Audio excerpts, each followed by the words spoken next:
Periplus of the Erythraean सी। पीछे वाले बालक, पुस्तक का नाम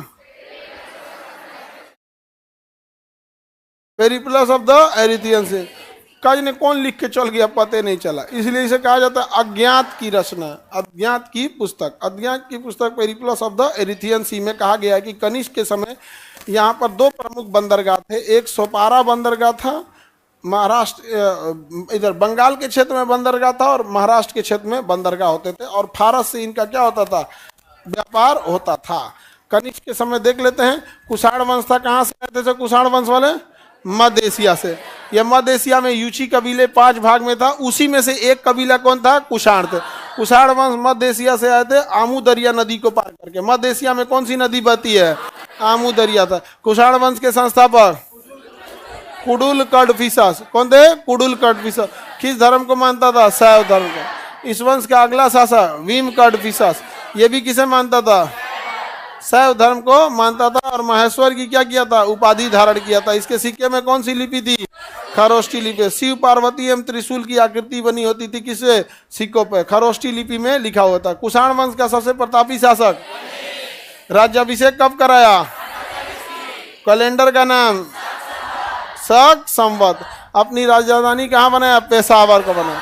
सांस्कृतिक राजधानी किसे बनाया? तक्षशिला। राजधानी बनाया पेशावर। सांस्कृतिक राजधानी कनिष्क ने पाटलिपुत्रा पर आक्रमण किया कि नहीं किया? महात्मा बुद्ध का क्या उठा के ले गया? क्या लेके गया? भिक्षा पात्र। क्या लेके गया?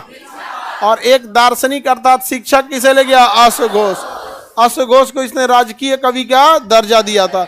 अशोक के बताइए, इसके समय पहले से बहुत सारे कनिष्क में बौद्ध विद्वान रहते थे। पार्स के कहने पर ही कनिष्क ने चौथा बौद्ध संगीति गया था। चौथी बताइए, चौथी बौद्ध संगीति की राय किसने दिया था? पार्स ने। किसने दिया था? पार्स ने दिया था। प्रथम सदी में ये कश्मीर के कहाँ हुआ था? कुंडल वन में। इसमें अध्यक्ष के रूप में कौन थे? वसुमित्र। उपाध्यक्ष के रूप में कौन थे? अश्वघोष। पढ़ा दिए ना। उपाध्यक्ष के रूप में कौन थे? अश्वघोष। इस सम्मेलन में बौद्ध धर्म कितनी भाग में बटा? 2। हीनयान और कनिष्क किसे मानता था? महायान ज्यादा सरल था या हीनयान? महायान थोड़ी सी सहूलियत थी, थोड़ी सी सहूलियत थी। मध्य एशिया में कौन सा प्रचार हुआ है ज्यादातर? महायान शाखा का। कनिष्क के दरबार में विद्वान भी रहते थे। क्या क्या नाम था? पार्स, वसुमित्र, अश्वघोष, नागार्जुन और चरक। पुस्तक बता दिया। अश्वघोष ने लिखा है बुद्ध चरित, चरक संहिता, चरक, माध्यमिका सूत्र, भारत का आइंस्टीन, शून्यवाद का सिद्धांत, नागार्जुन। वसुमित्र भी इसी के दरबार में रहते थे। महाविभास सूत्र लिखा है। क्या लिखा है? महाविभास सूत्र। महाविभास सूत्र। बौद्ध चरित्र अश्वघोष, बुद्ध चरित्र, महाविभास सूत्र वसुमित्र, माध्यमिका सूत्र। सर्वाधिक शुद्ध सोने का सिक्का कुषाण। पहली बार सोना यूनानी। शुद्ध सोना, शुद्ध सोना, शुद्ध सोना। सोना कहाँ से मिलता था? हिंदुकुश पर्वत से। हिंदुकुश पर्वत में। मथुरा में कनिष्क के सिक्कों पर एक ढेर मिले हैं जिसमें कनिष्क को सैनिक वेशभूषा में दिखाया गया। कनिष्क ने स्थल और समुद्र दोनों से व्यापार किया था। कनिष्क ने कैसे व्यापार किया था? स्थल और समुद्र से। स्थल और समुद्र से। उस समय बंगाल का ताम्रपर्णी बंदरगाह प्रसिद्ध था, और महाराष्ट्र का सोपारा बंदरगाह। महाराष्ट्र में 2 प्रमुख बंदरगाह थे, सोपारा और कल्याण, और बंगाल में ताम्रलीप। बताइए, कनिष्क का व्यापार केवल स्थल से था या समुद्र स्थल दोनों से? बंगाल में कौन सा बंदरगाह?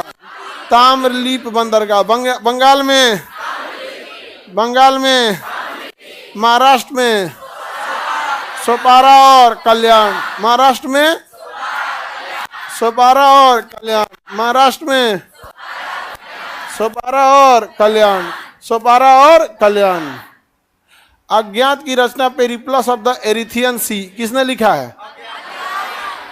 लिखा है कनिष्क का व्यापार कहाँ तक होता था? रोम तक। रोम तक। कनिष्क के समय पहली बार नाशपाती की खेती हुई थी। इसी के ने भारत में सर्वप्रथम नाविक हिप्पालस ने किस चीज की खोज किया था? मानसून। किस चीज की खोज किया? मानसून। मानसून किस भाषा का शब्द है? अरबी भाषा का।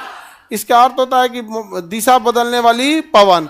कनिष्क के शासनकाल में मूर्ति निर्माण के कला में बहुत विकास हुआ। कनिष्क की राजधानी पुरुषपुर के समीप हो गई थी। धीरे धीरे राजधानी क्या होती रहती है, चेंज होती है।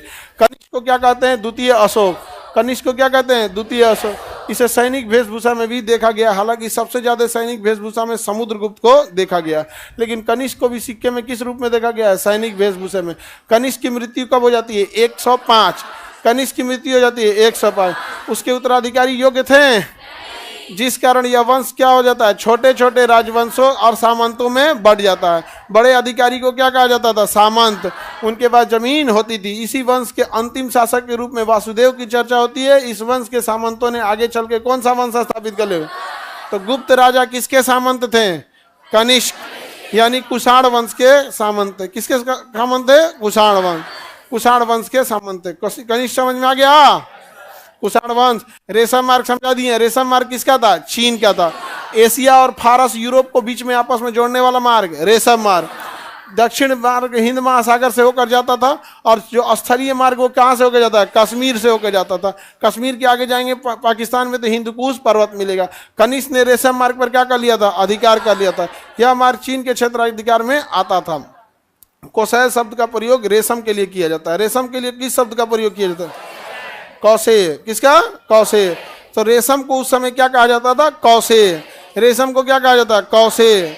रेशम को क्या कहा जाता था, कौशेय। कौशेय शब्द किसके लिए आया है, कौशेय शब्द, कौशेय शब्द रेशम। रेशम आमतौर पर यह स्थलीय मार्ग कहलाता है, जिसे चीन ने हान राजवंश ने किया था, मतलब हान वंश था चीन में, उसने ही रेशम मार्ग पर व्यापार वगैरह करने के लिए प्रारंभ किया था। रेशम मार्ग से होने वाले व्यापार पर कनिष्क ने क्या लगा दिया था, टैक्स, और उसकी अर्थव्यवस्था का एक बड़ा स्रोत था। उसकी अर्थव्यवस्था का क्या था, एक बड़ा स्रोत था। रेशम मार्ग तो पढ़ा दिए हैं।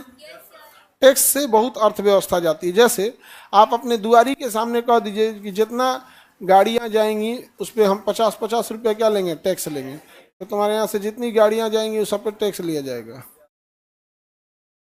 जाओ,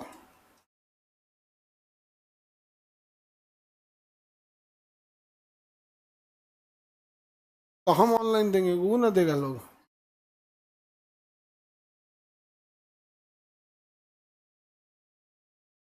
तो हम, कितना अच्छा तुम्हारा दिमाग है। सारे बच्चा सबका क्लास व्लास ऑनलाइन रोक दिया जाए, ठीक है, पहले आपका समस्या सॉल्व कर दिया जाए।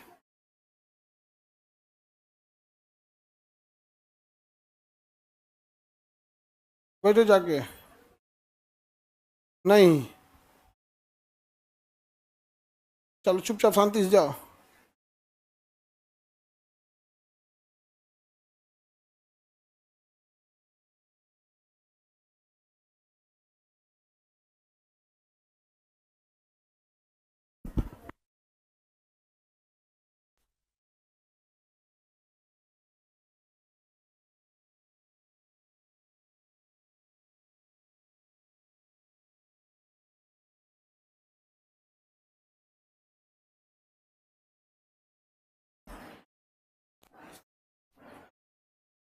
सब, हाँ, पता नहीं, समझ में नहीं आता है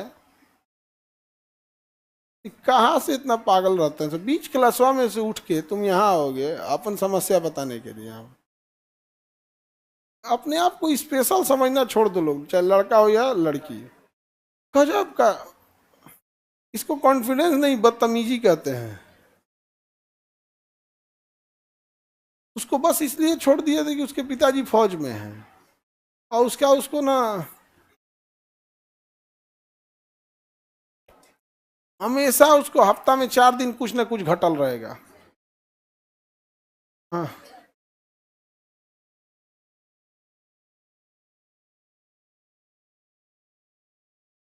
चलिए अब हम लोग देखते हैं आगे। ये तो कनिष्क समझ में आ गया। अब अगला वंश कौन सा आएगा, कौन सा वंश, गुप्त वंश। समझ में आ गया कि नहीं। गुप्त किसके सामंत थे, कुषाण के सामंत। अब अगला